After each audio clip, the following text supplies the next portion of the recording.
Muito bem, pessoal. Então, nesse vídeo, a gente vai reagir, tá, ao podcast Os Outros Deuses da Bíblia, com Henrique Caldeira. É um podcast muito legal. Não vou reagir, é claro que há 4 horas aqui, né? Muita coisa. Eu peguei alguns pontos aqui para reagir. E o primeiro ponto é a fala do Pirula, tá? Quando ele fala ali da questão da serpente de Gênesis, ele faz uma crítica muito interessante que eu concordo também, quando a pessoa pega, lê o texto e interpreta o texto em algo que o texto não está dizendo. Né? Então, eu concordo 100% com ele. O que eu não concordo, a minha crítica que eu faço, é que sempre que ateus, né, enfim, como Pirula e tudo mais, vão falar sobre textos bíblicos, eles se reduzem à figura que está sendo utilizada para transmitir um conceito muito profundo. Então, geralmente ele não fala dos conceitos por trás da história, né, da narrativa. Qual que é o objetivo da narrativa? Ele reduz as figuras que aparecem. Até, de certo ponto, aqui, é claro, ele não está ridicularizando, né? Ele só está criticando as pessoas que falam. Mas quando ele reduz, ele torna o texto ridículo, né? E ele exclui os conceitos que você encontra por detrás ali do texto, né? Ou seja, acaba simplificando demais o objetivo do autor, né? Enfim, então eu vou falar um pouquinho aqui. Então vamos primeiramente assistir, tá? Aqui o trecho que ele fala e a gente vai fazer alguns comentários a respeito. Vamos lá. Demonizado, infelizmente, né? Mas, né, literalmente, aliás. Aprontava demais também, né? Mordia o calcanhar da turma, né? Então, cobra nessas regiões dá um problema, fazer né? o quê, né? Tem esses problemas também, né? Algumas têm veneno. Aí aquela coisa. E aí perde as pernas, porque isso daí foi uma punição. Uma punição, né? De perder as pernas e tal, não sei o quê.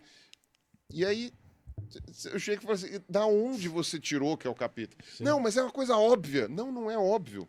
É você querendo enxergar que aquilo ali é uma representação do capeta quando não é. Na verdade, obviamente não é uma representação do capeta. É claramente uma etiologia, né? Uma tentativa de explicar por que a cobra não tem pata. Né? Então, tipo... só que a pessoa tá tão bitolada na maneira como ela tá interpretando a coisa, que você vê que fala assim, ó, tudo bem, existem textos ambíguos.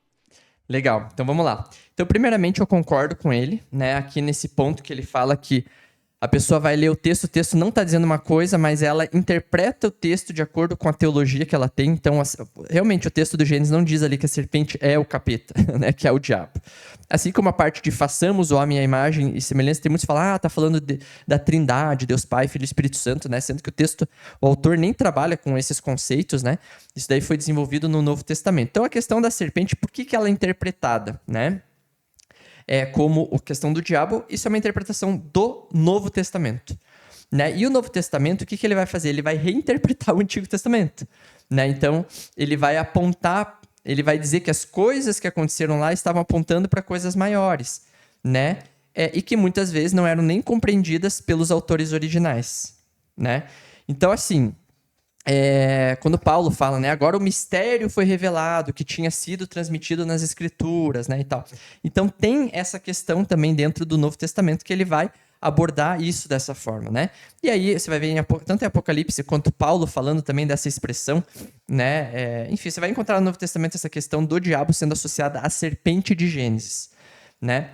Mas isso realmente, a pessoa que lê, ela tem que entender que isso é uma interpretação do Novo Testamento sobre o texto de Gênesis, mas o texto de Gênesis não está dizendo isso. Né? Ele só coloca a história, ele não explica, não dá explicação. Quem dá a explicação é o Novo Testamento. Né? Mas, enfim.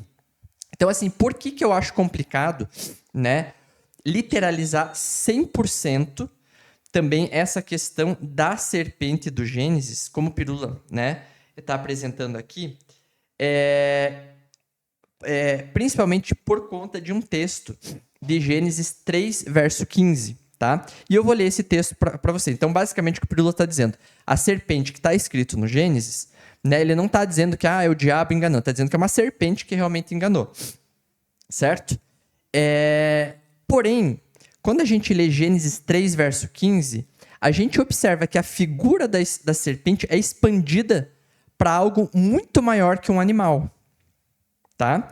E aí eu queria ler esse texto com vocês, tá? Bom, o texto de Gênesis 3,15, ele diz o seguinte, tá? Depois de toda a queda, de todo, né, a história ali da serpente, Ó, diz assim, né? Deus dizendo aqui, ó. E porém inimizade entre ti. Aqui tá falando com a serpente, né? Deus disse a serpente. Então, entre ti é a serpente e a mulher.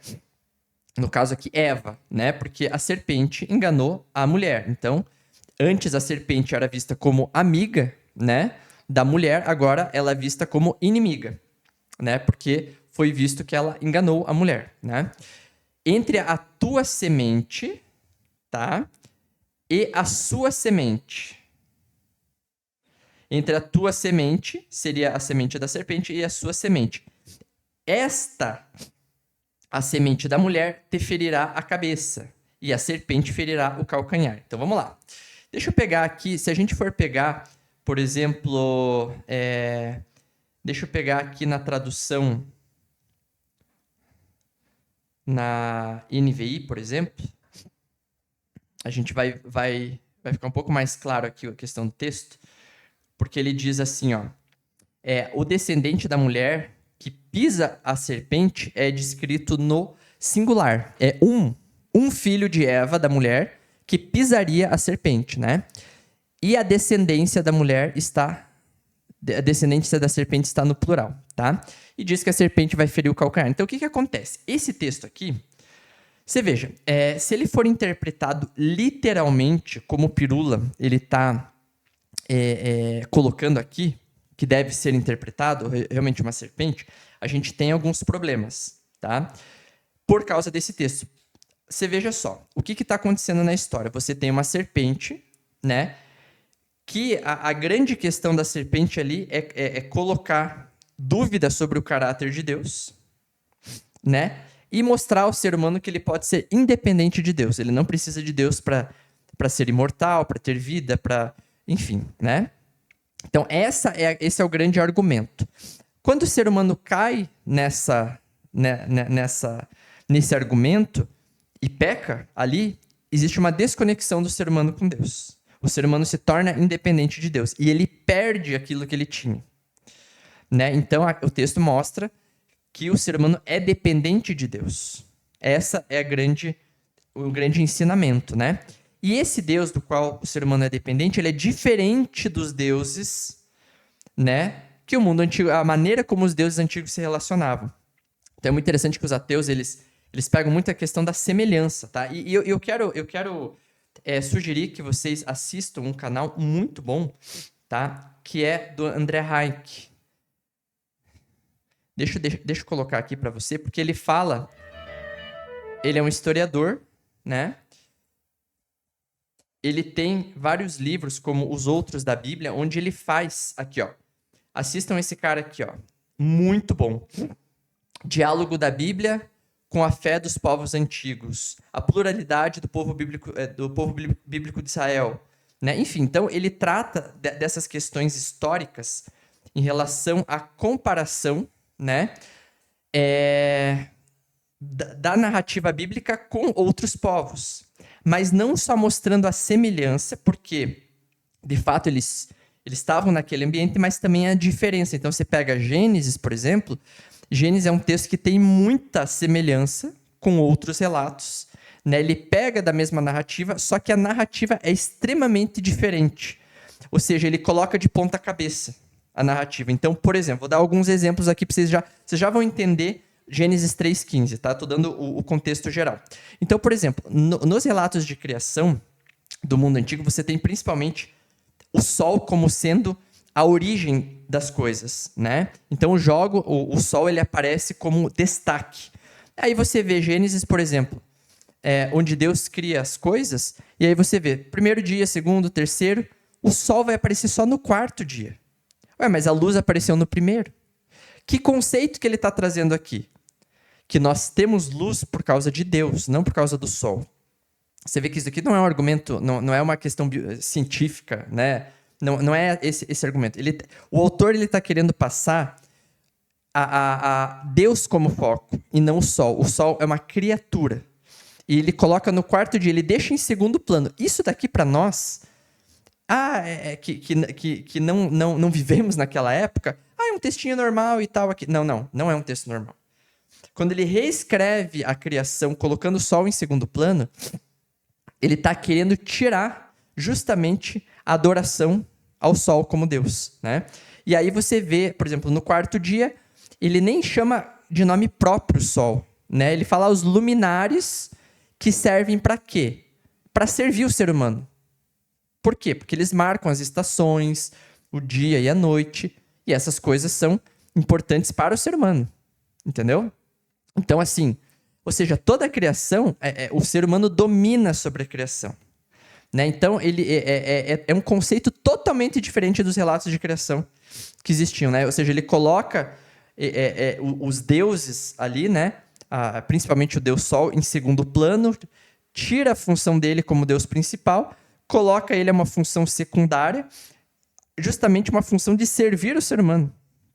Né? Então, assim, é extremamente revolucionário isso. Mas esses ateus, né, e outros historiadores, eles não trabalham com essas diferenças dentro do texto, sabe? Parece que trabalham de uma forma muito superficial ali, sabe? Então é como se o objetivo do texto fosse explicar por que a serpente não tem pé. Não, o objetivo do texto não é esse. Embora algumas coisas, essas figuras apareçam dentro do texto, que era o pensamento da época e tudo mais, você tem conceitos muito profundos. Então, por exemplo, quando o ser humano é criado à imagem de Deus, né, e o ser humano é feito do barro, a imagem de Deus, isso daqui coloca em xeque justamente a questão da idolatria também. Na idolatria, enquanto você tem os deuses sendo criados por seres humanos e os deuses de barro, de pedra e etc., né? Aqui você tem uma inversão. Você tem o ser humano é uma imagem de Deus. Então, se o ser humano é uma imagem de Deus, por que ele vai reproduzir uma outra imagem? Você já é uma imagem divina. Então, não é necessário você construir uma imagem da divindade, porque você já é uma imagem da divindade.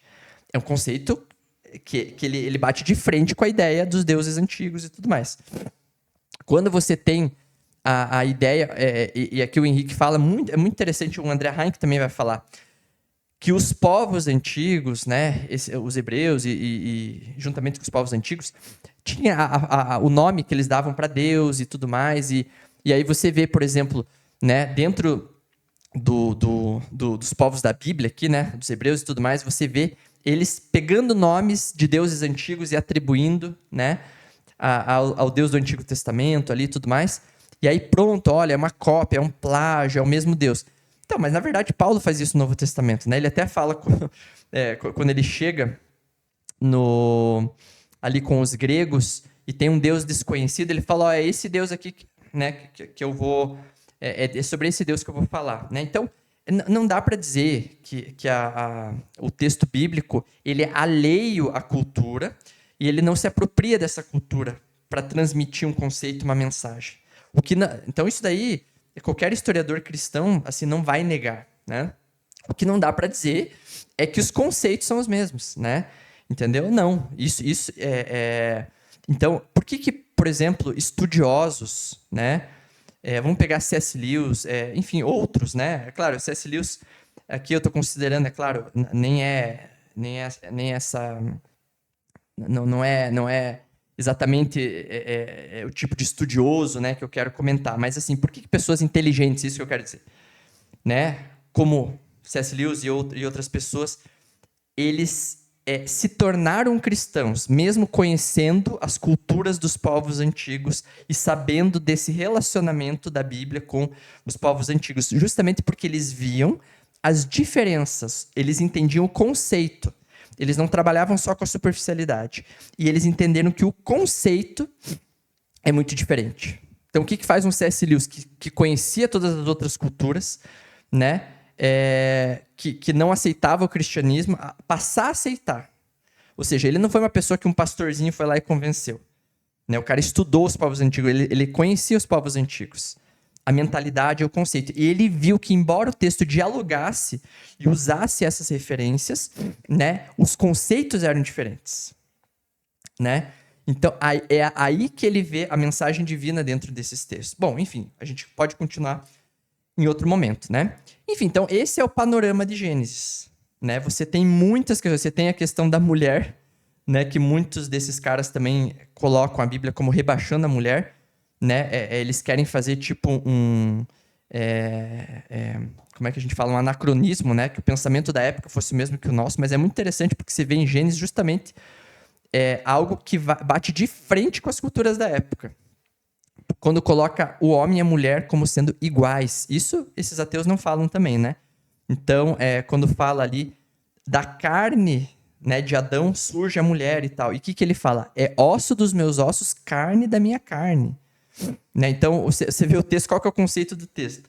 A mulher vem depois, né? Justamente para o ser humano sentir falta, não tratar ela como qualquer coisa, né? Ele sente falta, necessidade dela, ou seja, o texto está dizendo justamente que, né, o homem precisa da mulher, né? Ou seja, não é qualquer coisa, é algo que sem ela ele não é completo. E ela é igual a ele. Ele é carne né? E inclusive carne da minha carne, ossos dos meus ossos, enfim. E ele fala, e os dois serão uma só carne. Então, assim, é o que Paulo também fala, né? Quando ele diz que o homem que maltrata a mulher, ele está maltratando a si mesmo. Então, assim, é totalmente diferente, né, do que muitos ateus falam lá em relação ao rebaixamento da mulher. Agora, é óbvio, como eles falam aqui também no podcast, e eu também concordo, é que são muitos autores diferentes da Bíblia. Então, você vai ver visões diferentes, vai ver eles tratando dessa questão de forma diferente. Mas aqui, em se tratando de Gênesis, você vê, cara, um conceito, né? Os gregos, por exemplo, não olhavam para as mulheres com a mesma dignidade de um homem, né? Tanto que eles falavam que o amor verdadeiro era entre homem e homem, não entre homem e mulher, porque mulher era um ser de segunda categoria, né? Então, e você vai ver isso na Bíblia, né? Por exemplo, quando eles falam lá dos milagres, alimentou 5.000 pessoas, fora mulheres e crianças. Então, era como se fosse uma segunda categoria. Mas isso era uma questão cultural, né? Então, assim, e aí você vê em Gênesis, não, o objetivo não era esse. O objetivo é justamente que o homem e a mulher fossem olhados como uma coisa só, né? Então, enfim, esses conceitos são tão importantes e eles ficam se atendo, sabe? Ficam presos ali à perna da serpente, se Adão tinha umbigo, onde que foi Caim, se tinha cidade, se não tinha. Sabe, eles pegam questões secundárias, que acho que o autor do texto estava nem ligando, as pessoas que liam, eles perdem os conceitos, eles deixam de comparar com conceitos da época ali, né?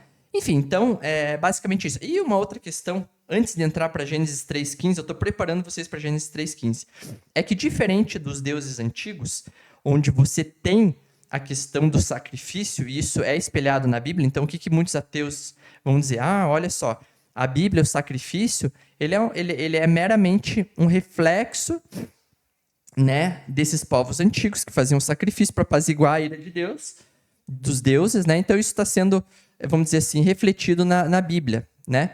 Só que é verdade, né? Você tem os sacrifícios nos dois ambientes, mas o conceito é completamente diferente. É isso que esses ateus não falam. O conceito de você fazer um sacrifício para um deus pagão, primeiramente, os deuses pagãos, eles eram vistos como deuses que não eram sem pecado, né? Puros, sem pecados. Pelo contrário, eram seres humanos que podiam beber, podiam transar com um monte de mulher, enfim, tinham filhos, enfim, era um conceito diferente, né? Não dá para dizer que é o mesmo, tá? Que eu não vou entrar na questão que o Henrique também vai falar da Shirah, né, e tudo mais. Isso daí a gente pode deixar para um outro momento, tá? Mas assim, o que eu quero dizer é que os deuses, a personalidade deles se assemelhava com a personalidade humana, né? Enquanto na Bíblia é diferente, né? Então, enfim, esses deuses são criados à semelhança do ser humano, das ações humanas. Agora, o Deus da Bíblia é diferente, né? Ele não se pauta nas ações humanas. É ele que determina o certo e o errado e ele condena as ações humanas, né? Enfim, e é um Deus presente, né? É um Deus próximo, né? Que é um Deus universal, e a gente vai ver isso, né? O Henrique Caldeira ele vai falar que assim como nos povos antigos vocês tinham os deuses regionais, também o Yahvé era o Deus de Israel. Isso é verdade e não é ao mesmo tempo. A gente vai ler um texto, por exemplo, na questão de Abraão. A gente já vai chegar nesse ponto, tá? Da questão dos territórios. Então, mas a gente tem muitas diferenças, tá? E uma das diferenças que a gente encontra em Gênesis 3 é a forma de relacionamento de Deus com o ser humano. Enquanto os povos antigos, quando eles ofendiam alguns dos deuses, Eles faziam sacrifício para apaziguar, é eles que tinham que ir lá se reconciliar para apaziguar, para um Deus não fulminar eles, né? Ou eles tinham que fazer algo para aquele Deus entregar algo em troca. Então era a base da troca, da barganha e do apaziguamento. Não era um Deus de amor, um pai, não tem nada disso. Era um negócio ali, né? Deuses e seres humanos e um negócio de barganha. Agora, quando você vai ler Gênesis 3, é bem difícil você ver que é a mesma coisa. Por quê? Porque em Gênesis 3, quem ofende Deus aqui são seres humanos. O que deveria acontecer em Gênesis 3? O ser humano deveria fazer um sacrifício para apaziguar a ira desse Deus irado que ficou, no qual o ser humano passou a perna. Mas o que acontece? Acontece o contrário. É Deus que busca a reconciliação e é Deus quem faz o sacrifício, porque eles estão nus, eles tentam esconder, né, a sua condição agora de maldade, né, com folhas, eles tentam se salvar com as suas próprias forças, não buscam a Deus, eles fogem de Deus, é Deus que vai até eles e é Deus que provê a solução. Porque o que acontece? Você tem ali Deus vestindo eles com peles, né? Então, ou seja, peles, indiretamente, né? Elas estão fazendo alusão a um sacrifício. E daí, depois, em Gênesis 4, você vai ver eles começando a fazer sacrifício. Então, quer dizer, Gênesis 3, ele dá a base do sacrifício. Né? Ou seja, o sacrifício foi feito por Deus para cobrir e perdoar o ser humano. Entendeu? Então, a lógica aqui é ilógica no mundo antigo. Por isso que eu falo que você tem que ler Gênesis fazendo a comparação mesmo com o mundo antigo e vendo as diferenças. Né? Então, o que o autor está tentando trazer? Olha, enquanto lá vocês adoram o sol e vocês se submetem a esses deuses, no qual o relacionamento de vocês é a base da barganha, né? Enfim, e vocês são dominados pela criação, aqui não. Aqui vocês que vão dominar a criação. Vocês não vão se submeter mais ao sol, né, as coisas criadas, né? E aqui vocês vão se relacionar com Deus de graça. Aí que vem a ideia de graça, né? É Deus oferecendo perdão sem vocês merecerem, né? Então, assim, é completamente diferente o contexto. E é aí que aparece essa cena de Gênesis 3,15. Então, quando Deus fala a serpente, e é por isso que aqui eu não consigo interpretar literalmente o texto, porque ele fala o seguinte: a serpente e a mulher vão virar inimigas, tá? Beleza. E a serpente, né, a descendência da serpente, a serpente vai ter uma descendência, né? E a mulher vai ter um descendente, no singular. E esse descendente vai matar a serpente. Ou seja, esse descendente vai pisar na cabeça da serpente, vai acabar com a serpente. Mas a serpente vai fazer uma ferida mortal, né? Porque vai picar o calcanhar. Né? E a picada de uma serpente, né? Não é um arranhão, né? Aqui é justamente a ideia de ser mortal. E aí você vê o sacrifício que Deus faz para cobrir o pecado deles, foi feito um sacrifício mortal para cobrir o pecado deles, né? E aqui você está tendo esse descendente se entregando, né, para poder destruir ali a serpente. Então, o que acontece? Se você interpretar literalmente como o Pirula está falando aqui, você vai ter que entender que o texto está dizendo que uma serpente, pensa uma serpente, tá? Uma serpentinha, uma cobrinha, ela vai brigar com Eva até o fim. Então, Eva está lá na cabana dela, de repente a serpente vem e fica brigando com ela. Vamos interpretar literalmente, tá? E fica brigando com ela e tal, né? E aí, de repente, vai nascer um filho de Eva, que um dia nenhum dos filhos vai conseguir, mas tem um filho que vai pegar uma espingarda lá, que nem existia, mas vamos dizer assim, sei lá, um machado, alguma coisa, e finalmente vai lá e vai matar aquela serpente, ou vai conseguir. Todos tentaram pisar na cabeça da serpente, mas a cobrinha ia lá e escapava, e até que um filho, de repente, nasceu e conseguiu, sei lá, com uma bota de ferro, pisar na cabeça da serpente, mas a serpente picou ele. E isso é o final da história e vai resolver todos os nossos problemas. Matar um bicho. Se a gente interpretar literalmente aqui, se a gente não entender que a serpente, a mulher, a descendência, o descendente estão sendo usadas como figuras para trazer um conceito que significa, ou seja, teve um originador de todo esse problema. Vai nascer um filho de Eva, né, que vai solucionar esse problema. Vai acabar com o mal que existe, né? Então, você não entende literalmente, você entende, né, muito mais o conceito, ou seja, uma esperança de que um ser humano iria botar solução, ia fazer com que a raça humana voltasse à origem, ele ia botar as coisas em ordem novamente. E é isso. E aí você vê na história de Noé, por exemplo, é muito, muito interessante, eu quero pegar o texto aqui com vocês, só para vocês lerem aqui um pouquinho. Bom, e a gente vê esse conceito que eu estou falando para vocês em Gênesis 5, verso 29, né? Então, o que acontece? Noé, diz assim, e deu-lhe o nome de Noé e disse, ele nos aliviará do nosso trabalho e do sofrimento das nossas mãos causados pela terra que o Senhor amaldiçoou. Então, olha só. O texto está apresentando um personagem, Noé, né? Que as pessoas viam como justo e tudo mais, que ele aliviaria o trabalho e o sofrimento das mãos. O trabalho penoso e o sofrimento veio por causa do quê? A origem por causa do pecado, né? É na queda que ali, né, é dito que então o ser humano ia ter sofrimento para se sustentar, para trabalhar e tudo mais. Então, ora, o texto diz que haveria um filho, né, que resolveria o problema que a serpente causou, e aqui eles estão olhando para Noé como alguém que faria com que retomasse aquele trabalho que não aquele trabalho sem sofrimento. Vocês estão vendo que eles estão vendo em Noé, né, provavelmente como esse filho que vai acabar com a serpente, né? Ou seja, ele vai restaurar, ele vai colocar as coisas em ordem, né? Aí você pensa, vamos interpretar literalmente como o Pirula falou. Então tá.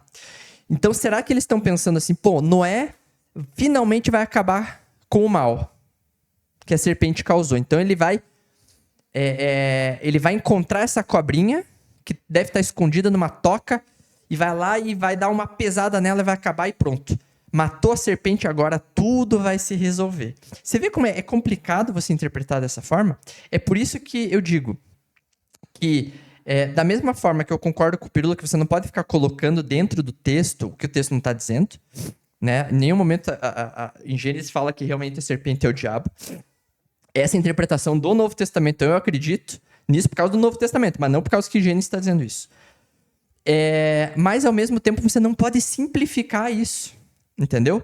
Porque ele está trazendo um conceito muito mais amplo, muito mais profundo, né? É uma verdade conceitual, né? Então, a gente chamaria de verdade aqui, não verdade científica, verdade conceitual. Ele está trazendo um conceito de uma esperança que ia vir no futuro para colocar as coisas em ordem e acabar com o mal que a serpente gerou, né? E aí é no Novo Testamento que vai dizer que essa serpente que originou isso, né? Que colocou na cabeça do ser humano que ele pode viver independente de Deus, é o diabo, entendeu? Ou seja, é um ser consciente, né, que pensa, que manipula, né, e através dele foi colocado na mente do ser humano, né? E aí Cristo vem para, como ele fala, né, eu vim para desfazer as obras do mal, né, e em breve, né, o príncipe desse mundo será expulso e tal, né, daí você tem, né, o Novo Testamento falando, em breve a gente vai pisar na cabeça, né, de Satanás e tal. Então, daí você tem toda aquela figura utilizada no Gênesis sendo compreendida em termos conceituais e espirituais, apontando para a esperança de Cristo ser esse filho, né, que colocaria, né? Enfim, então eu estou trazendo um pouco desses elementos só para vocês verem como o negócio é muito mais embaixo, né? Assim, é muito mais profundo e muitas vezes em podcasts como esse eles não tratam desse assunto. Por que eles não trataram disso? Olha, então em questões conceituais, não precisa crer nessas questões conceituais, não precisa acreditar que isso é verdade, né? Mas trazer o assunto, né? Então se resume a coisas muito idiotas ali dentro do texto, né? E superficiais, se resume a tudo isso e muitas comparações com a compreensão dos povos antigos, mas não se fala das diferenças, né, dos conceitos profundos, entendeu? Então eu sinto muito falta disso. Assim como na leitura mais fundamentalista, né, eu sinto também uma leitura muito pobre, né, e eu concordo com o podcast aqui, mas também na leitura deles, né, o Henrique é muito bom, assim, não estou dizendo, eu acho que é dos melhores que tem, assim, eu gosto muito, né, mas eu estou falando principalmente das críticas, ele é muito respeitoso, por sinal, mas principalmente das críticas dos ateus, né? Eu vejo que são, assim, críticas bem infantis, assim, bem, sabe? Enfim, então vamos lá. Mas que tem, né? Que nem algumas partes que a gente concorda ali, né? Mas eles não estão tratando da raiz da Bíblia, do que faz a Bíblia brilhar, né? Eles tratam de questões muito, muito simples, né? Bom, então vamos lá. Aqui, agora eu vou pegar outra parte, tá? Onde eles falam aqui também sobre outro assunto, eu queria fazer um comentário. Então, ó, aqui eles vão falar sobre questão de territorialidade, tá? Questão territorial, os deuses territoriais. Eles vão dizer que o Deus da Bíblia é um Deus territorial. Então, vamos escutar aqui um pouquinho. Tem um templo dos deuses do Egito antigo, e do lado tem um templo dos deuses gregos, já foi uma realidade, né? Zeus, Deus e Ra já foram deuses ali tete a tete com pessoas que cultuavam ele transitando. E se a gente for mais atrás ainda, aí a gente já chega em Baal, já chega em Tamuz. Então é muito interessante toda essa transição de gerações e gerações. Os deuses, eles entram em extinção também, né? Não só na biologia os animais entram em extinção, mas ninguém fala a quantidade, as centenas e milhares de deuses que são extintos da memória da história da humanidade, né? E Deus está ali na... Caramba, né? Tipo... Batalha dos Deuses. Eu não tinha pensado nisso. Fala. Não tinha pensado nisso. Ele tá fazendo me achando no meu jogo de cartas. Imagina, eu não tinha pensado Mas nisso. é curioso a geração após geração, e Deus aos trancos e barrancos, mudando em outras vertentes, mas ele tá aí até hoje, né? Mas você tá falando especificamente do Deus judaico-cristão. O judaico-cristão. Tá. Apesar de todas as modificações que foram ocorrendo, culturais, tudo, ele conseguiu sobreviver a tantas guerras e transições que ocorreram na história da humanidade, né? É interessante isso. Cara, isso é muito interessante, porque a gente pode pensar sobre isso de duas formas. Vou te interromper. 2.000 pessoas! Deixa o seu like, se inscreve no canal e chama mais gente pra assistir o vídeo. Desculpa, Vamos deixar o like aqui, ó. A gente pode abordar deuses de uma forma mais essencialista, que é tipo assim, que cada deus de fato é ele mesmo, e quando a pessoa para de chamar ele por aquele nome, ele não existe mais. Sim. Que nem a fada sei lá, as fadas, né? Se você para de... Fala, eu não acredito em você, elas começam a morrer. Eu pensei mais nos animais, já que você trouxe a metáfora biológica. Tá. Tipo assim, o mamute, ele é o mamute. Então, assim, a partir do momento que você para de ter o mamute... Não, vamos pegar indivíduos, é melhor ainda do que espécie. A gente tem eu, o Emílio, Pirula e o Carlos. Quando um de nós morrer, se isso vai acontecer algum dia, não sei se vai acontecer, mas suponhamos que aconteça. Só não sei a ordem. Vai passar a ter só 3 em vez de 4. Depois morre um, tem 2, etc. Então, nesse caso, você consegue olhar a situação e falar, tem um a menos, tinha um a mais. Uhum. Porque são entidades discretas, no sentido de você tem o número 1, 2, 3, não tem um espectro. Não, cada um é uma coisa. Quando você tem a ausência de um, acabou, beleza. Agora, quando a gente tá falando de deuses, qual que é o referente exato disso, assim? Tipo assim, como é que a gente comprova que Zeus é diferente mesmo de Baal? Que eles não são o mesmo deus? Tinha gente na antiguidade que dizia, romanos, por exemplo, que diziam que os judeus adoravam Dioniso, ou que adoravam Saturno. Por quê? Eles estavam trabalhando com categorias para descrever uma outra coisa que recebia outro nome. Então, tipo assim, como a gente não tem um referente concreto, assim, que a gente pode dizer, deixou de existir ou existiu, a gente não sabe se, na verdade, sei lá, o que os caras chamavam de Zeus, sei lá, que os gregos estavam tentando adorar o deus que de fato existe, só que com um culto equivocado, ou com... Aqui eles estão falando uma coisa muito interessante, né? Como que o Deus judaico-cristão, ele sobrevive, né? E aí você vai ver, né? Por que uma pessoa... Isso é muito interessante, que é um argumento que eu acho que é bastante em favor do cristianismo. E eles falam aqui, ó... Vocês cristãos são tão ateus quanto a gente. Vocês não acreditam em nada, vocês só acreditam em um Deus. A diferença entre nós e vocês é um Deus. Né? E daí eles questionam, por que então vocês acreditam, né? Por exemplo, em Yahvé, em Jesus e tudo mais... E não acreditam nos outros deuses, né? Então, essa é um questionamento que eles fazem, né? E aí, eu vou fazer um seguinte... Vou comentar uma seguinte coisa aqui. Aí você pensa assim, por que... Não vai perguntar para mim. Pense por que pessoas como, por exemplo, Anthony Flew, né? Que ele era um ateu convicto, que combatia, era aquele militante mesmo... Ele se converte, passa a acreditar em Deus e no final da vida dele começa a estudar em relação à ressurreição de Cristo. Ou, como o C.S. Lewis, que eu dei um exemplo também para vocês, conheciam, né, todos os deuses antigos e tal, e ele passa a aceitar, né, o Deus cristão aí que fala. Então, você veja, por quê? Aqui eu tô pegando pessoas céticas, que conheciam bem a história, os argumentos. Por que eles mudam de opinião? Aí, essa pergunta que tem que ser feita. Não é porque que uma pessoa como eu, ou sei lá, uma pessoa que, sei lá, vamos dizer assim, sem estudo, vamos dizer, né? Que daí eles pensam, daí qualquer pastor engana e tal, né? Não, por que pessoas que conheciam muito passaram a acreditar? Essa é a grande questão, né? E aí vai entrar naquele ponto que eu falei. Elas entenderam a diferença, né? Ou seja, elas têm uma base, uma raiz, né? Que identifica o Deus bíblico, né? Como diferente desses demais deuses. Eu já dei um panorama aqui breve de Gênesis e tudo mais, algumas diferenças, mas essas pessoas estudaram muito mais a fundo que eu, né? Então, assim, existe algo de excepcional naquilo que Jesus está falando, naquilo que Jesus está apresentando, no tipo de Deus, nos conceitos que são apresentados ali. Então, quando você vai profundamente e não fica nessa questão superficial e rasa de ficar, que geralmente, mas a Bíblia é isso aqui, sabe essas questões idiotas, que são interessantes, né? Mas quando você vai na essência, no negócio, na raiz, né? Aí você consegue enxergar algo muito diferente, né? E esse algo diferente que essas pessoas passam a enxergar. O Anthony Flew demorou muito tempo, né? Então ele foi ateu durante muito tempo, né? E combateu o cristianismo com todas as forças, né? Então, e depois no final acabou encontrando esse brilho, né? Esse diferencial ali que, né? Fez com que ele mudasse de opinião, né? Então acho que essa é a grande diferença. E aqui, o Henrique Caldeira, depois ele vai falar da questão territorial também. Ele vai dizer o seguinte, por que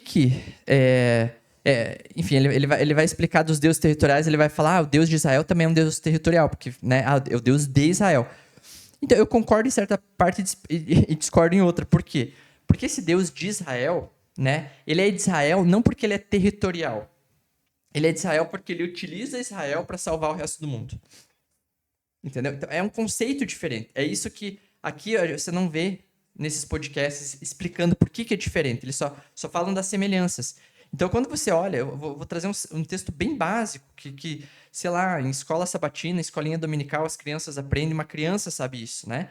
Então, olha só o texto, né? Você vê Abraão tendo práticas muito semelhantes aos povos antigos, criando altar para Deus, né? Ou seja, o meu Deus é dessa região aqui, vou criar um altar, né? E eles faziam essas coisas, né?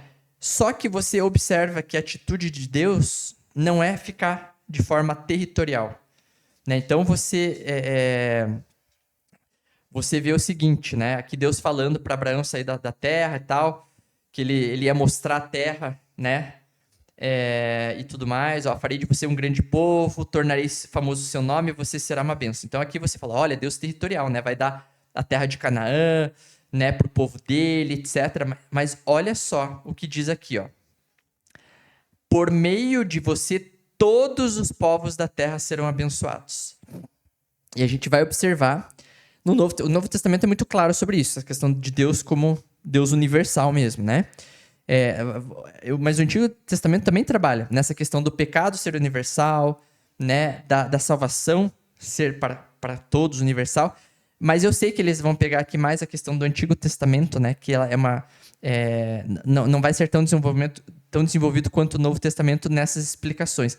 Mas aqui você vê claramente que a visão de Deus no Antigo Testamento é um Deus que, por meio de um povo escolhido, ele tem como objetivo abençoar todos os povos.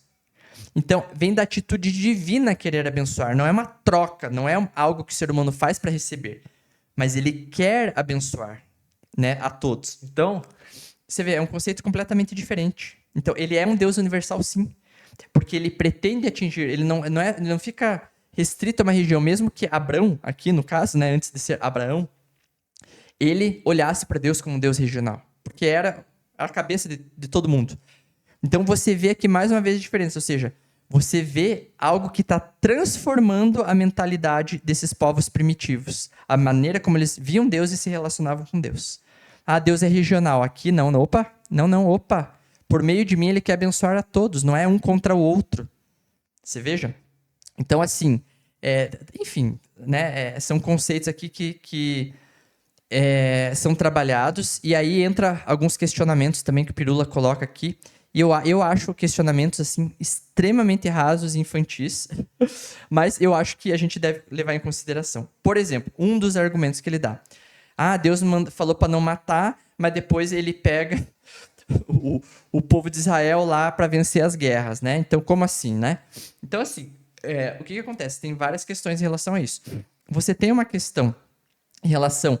Muitas pessoas entendem que os escritores bíblicos entendiam que tudo o que acontecia, eles registravam como ação divina. Então, ou seja, tem muitos estudiosos que vão entender isso como se fosse o entendimento desses escritores. Né? Então, assim, minha casa caiu, ou seja, Deus fez minha casa cair. O sol veio, Deus mandou o sol. Veio chuva, Deus mandou a chuva. Então, não tinha divisão entre mundo espiritual, que nem a gente faz, e mundo físico. Para eles era tudo a mesma coisa. Entendeu? Então, ou seja, eles venceram uma guerra, Deus fez a gente vencer a guerra. Eles perdiam uma guerra, Deus fez a gente perder a guerra. Eles foram para a Babilônia, que nem o Henrique falou, não, Deus trouxe a gente aqui para a Babilônia. Tudo era vontade de Deus. Entendeu? Então, essa é uma forma de interpretar o texto. Tá? A outra questão que a gente coloca aqui é que não matar, não cometer homicídio e tudo mais, a motivação é completamente diferente, tá, de uma questão de guerra. Né? Então, aqui você vai ver isso claramente. Homicídio é quando você vai observar que é um ato que é feito contra pessoas inocentes. Né? Então, assim, num contexto de guerra, não tem como, naquele tempo, você perder uma guerra significava justamente você ser dizimado. Né? Então, não tem como você comparar uma coisa com a outra. Então, o que eu estou querendo dizer é que a gente vai observar que você reduzir, não matar, todos os contextos existentes é uma interpretação muito pobre, né? Então, assim, por exemplo, a gente pode ver isso. Vou dar um exemplo aqui para vocês. Você tem o mandamento de não mentir, né?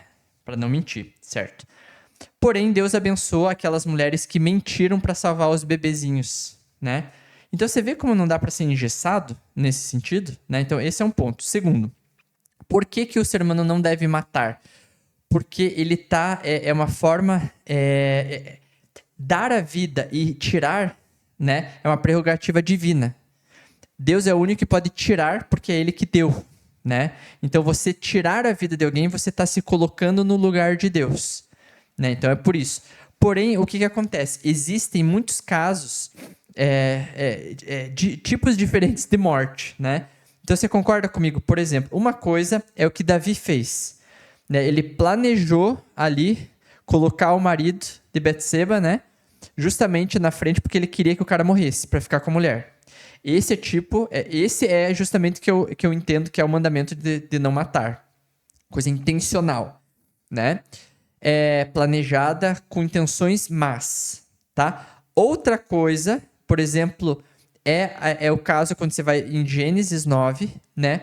Que ali você tem a questão da pena de morte para aquele que matou outra pessoa.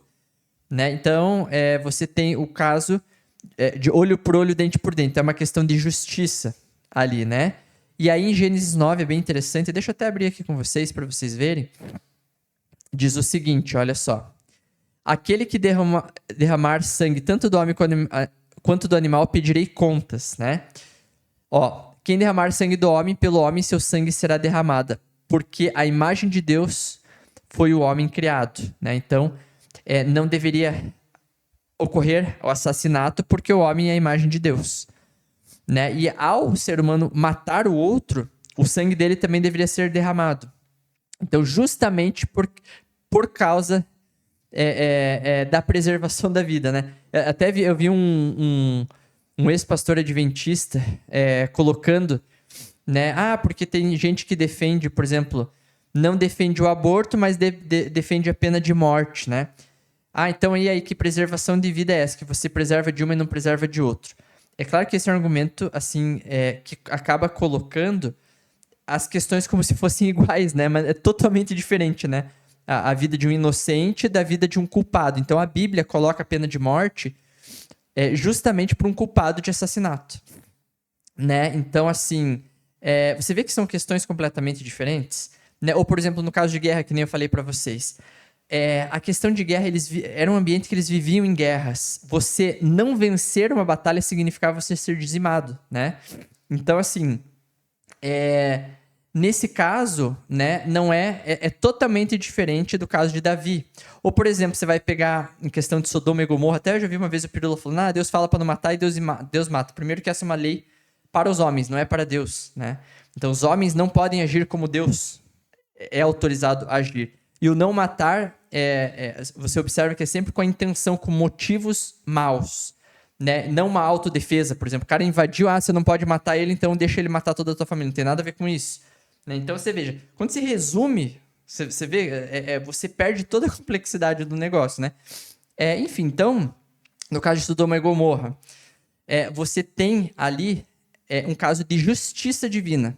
Primeiramente, que é Deus quem faz o ato, né? Então, a lei né, de não matar é para seres humanos, né? Não agirem conforme Deus. Então, ao Deus tirar uma vida, como ele é o autor da vida, isso é um caso totalmente diferente de um ser humano que não é autor da vida e tira uma vida, né? E mostra ali, nessas histórias de Sodoma e Gomorra, enfim, de outras histórias, você vê tanto o juízo quanto a misericórdia. Então, por que é feito o juízo de Deus, né? Por causa da maldade humana. Então, não chega simplesmente Deus e mata todo mundo. Inclusive, o texto fala assim, mas Deus, se tiver um justo na cidade, se tiver 2, se tiver 3, Deus fala, não vou destruir. Quer dizer, né? A ideia do texto é que a misericórdia de Deus, até tem alguns textos que falam, olha, ainda não subiu a taça da iniquidade, né, dos amorreus e tal. Então, né, chegava a um momento que não havia mais o que ser feito, né? Então, nesse momento que a Bíblia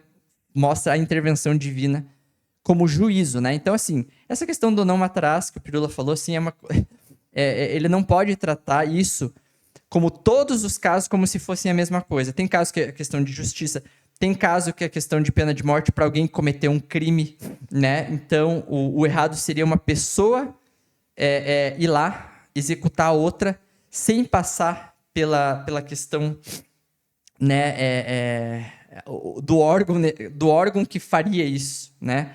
Ali nesse caso ali, né? Enfim, você tem caso de autodefesa, você tem caso de guerra, você tem caso de um homicídio para salvar uma outra pessoa. Então, assim, é muito complexo, né? Então, assim, sabe?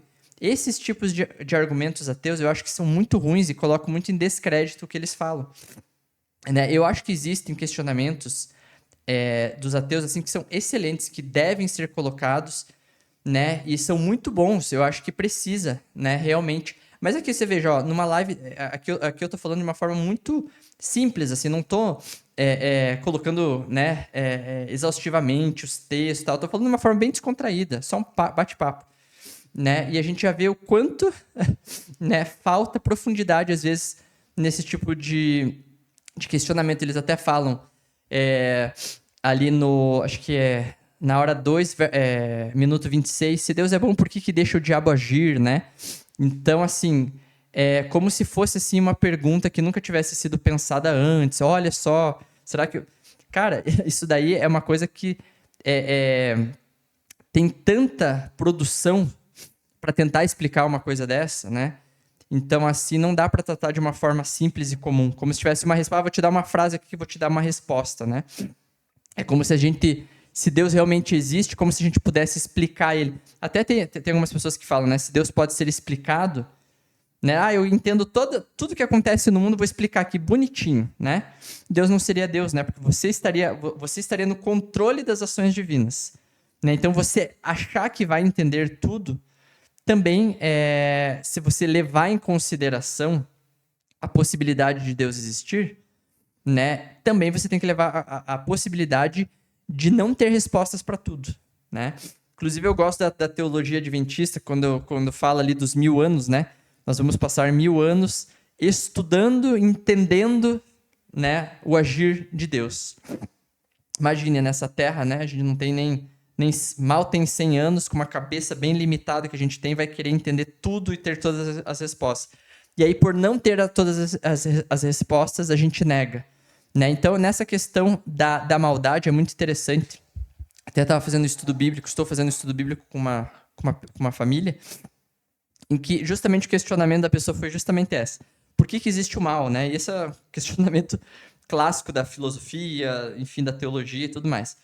E aí a gente está estudando ali o livro de Daniel, está estudando os textos bíblicos, e ela, né, hoje, atualmente, ela já está, assim, ela está entendendo, né, que aquela ideia que Paulo tem, né, que tudo que acontece nesse mundo é transitório, né, e perto do que Deus está preparando, né, vai ser um tempo que a gente vai considerar como se fosse um tempo muito curto, né, apesar de todo o sofrimento.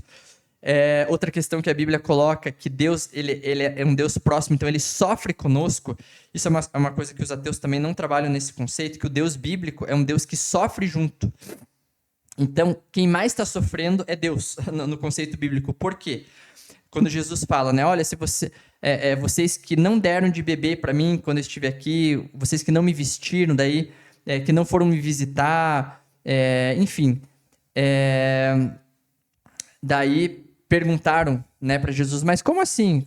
A gente nunca fez isso para o Senhor não estava aqui? Quando você não fez isso para uma pessoa, você não estava fazendo para mim.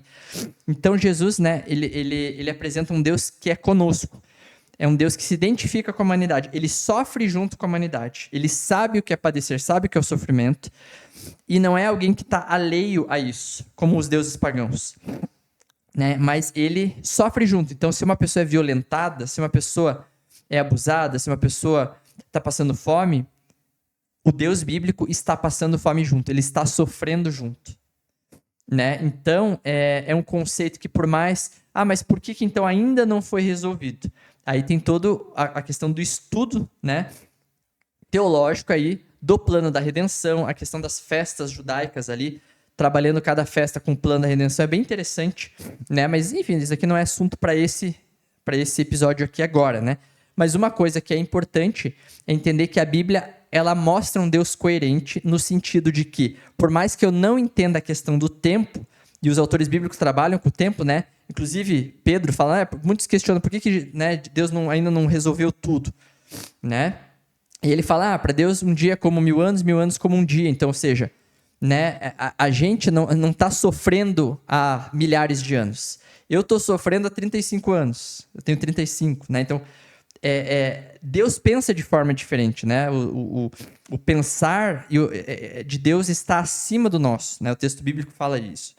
Os meus pensamentos são maiores do que os de vocês, né? Então, os autores bíblicos tratam todos esses temas, né? Por que ainda não aconteceu, né? E tudo mais. Mas o texto bíblico é coerente, que Deus, né? No tempo dele, né? Ele está justamente resolvendo o problema para ser solucionado no final. E por mais que a gente não entenda por que ainda não foi finalizado, né? A gente tem, a gente consegue compreender que um Deus de amor faria isso mesmo. Ele resolveria o problema, né? Enfim, então assim, aqui eu estou falando de forma bem, né, bem resumida, né? Enfim, mas é só para tentar explicar que os assuntos são mais complexos do que eles colocam, entendeu?